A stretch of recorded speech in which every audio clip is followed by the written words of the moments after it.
మనందరికీ తెలుసు, రూతు ఆ యొక్క బోయేజును చేసుకున్నట్లుగా, ఆ దంపతుల నుండి ఓబేదెదోం వచ్చినట్లుగా, ఆ దగ్గర నుండి యషీ వచ్చినట్లుగా మనం చూస్తున్నాం. యషీ ఈ యొక్క మరలా నుజ్జావేత్ అనే మోయాబీరాల్ని పెళ్లి చేసుకున్నట్లుగా మనం చూస్తున్నాం. యషీ కూడా తన పితరుడైన బోయేజు వలె ధనవంతుడు, అంతేకాదు న్యాయాధిపతుడు. ఆ దినాల్లో సన్హెద్రిన్, ఆ యొక్క సన్హెద్రిన్ అనే ఒక సభ ఉంది. ఈ సభ అది ఎలాంటిదంటే మనకు సుప్రీంకోర్టు లాంటిది అనమాట.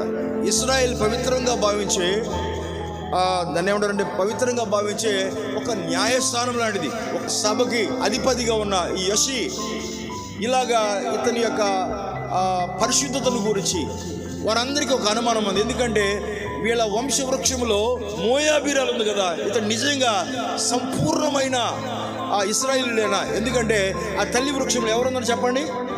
రూతు ఉన్నారు. అందుకని ఈ యూదులు తమ పరిశుద్ధతను ఆ యొక్క ఈ క్రమం పరీక్షించేటప్పుడు ఈయన పరిశుద్ధత గురించి యోగ్యత ఏంటి అని ఆ యొక్క ప్రశ్నించుకుంటూ రూతుని మెన్షన్ చేస్తారు ఈ సన్హెద్రిన్ సభలో. అయితే అప్పటికే ఇంకొక ప్రాబ్లం ఏంటంటే ఈమెను కూడా చేసుకుంటాడు, నుజ్జావేతును కూడా. 7 పిల్లలను అంటాడు. ఆ తర్వాత ఇప్పుడు సభలో ఈ అధిపతికి ఉండాలా లేదా అనేది ఒక పెద్ద ప్రశ్న అయిపోయింది. అందుకే వీళ్ళు ఏం చేశారంటే, వీళ్ళందరూ కమిటీ వేసి మాట్లాడుకుంటూ ఏం చేశారంటే, నువ్వు స్వచ్ఛమైన యూదుడు అవ్వాలంటే, ఇశ్రాయేలుడు అవ్వాలంటే నువ్వు మరలా ఇశ్రాయేల్ స్త్రీని పెళ్లి చేసుకోవాలి, అప్పుడే నీ యొక్క జన్మం కరెక్ట్గా ఉంటుంది అని పెద్దలు మాట్లాడుకునే క్రమంలో ఆ యొక్క ఈ భార్యని మీరు ఈ భార్య లేకుండా ఇశ్రాయేల్ స్త్రీని పెళ్లి చేసుకోవాలి, దాని ద్వారా అప్పుడే ఆ యొక్క నీ మీద ఉన్న అపోహలన్నీ పోతాయి, నిజమైన ఇశ్రాయేలుడు అని పిలిపించుకుంటావు.